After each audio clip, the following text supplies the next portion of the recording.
بسم اللہ الرحمن الرحیم۔ ساری زندگی اس فکر میں گزر جاتی ہے کہ لوگ کیا کہیں گے، آخر میں لوگ صرف اتنا ہی کہتے ہیں، انا للہ و انا الیہ راجعون۔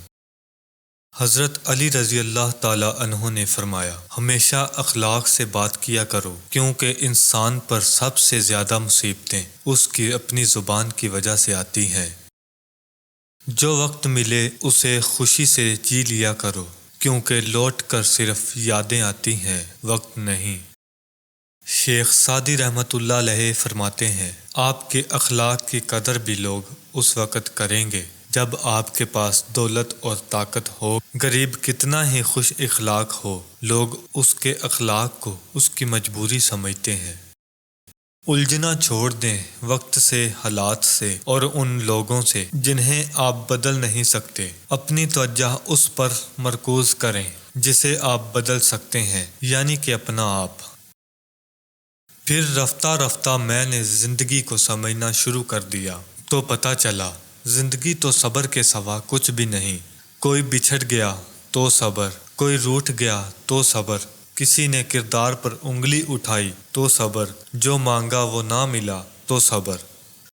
نماز ایک واحد حکم ہے جسے اللہ نے آسمان سے وحی کے ذریعے نہیں اتارا، بلکہ اپنے محبوب محمد صلی اللہ علیہ وسلم کو آسمان پر بلا کر تحفے میں دیا ہے۔ دماغ ایک بیڑ ہے اور روح ایک بیڑیا ہے، اور ایمان ایک چرواہا ہے۔ اگر چرواہا مضبوط نہیں تو بیڑیا بیڑ کو کھا جائے گا۔ بے شک اللہ صبر کرنے والوں کے ساتھ ہے۔ مولا روم رحمۃ اللہ علیہ فرماتے ہیں، پرسکون وہ ہے جس کو کم یا زیادہ کی فکر نہیں۔ اللہ کو بتایا کریں اپنے دل کی کیفیت، اسے بتایا کریں کہ آپ کیا محسوس کر رہے ہیں، کتنی تکلیف میں ہیں۔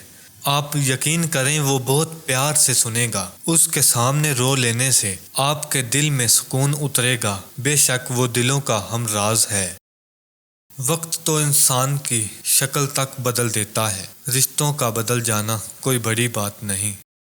ہر لکھی ہوئی بات کو ہر پڑھنے والا نہیں سمجھ سکتا، کیونکہ لکھنے والا احساس لکھتا ہے اور پڑھنے والا صرف الفاظ پڑھتا ہے۔ اخلاق وہ موتی ہے جس کی کوئی قیمت نہیں ہوتی، مگر اس سے ہر چیز خریدی جا سکتی ہے۔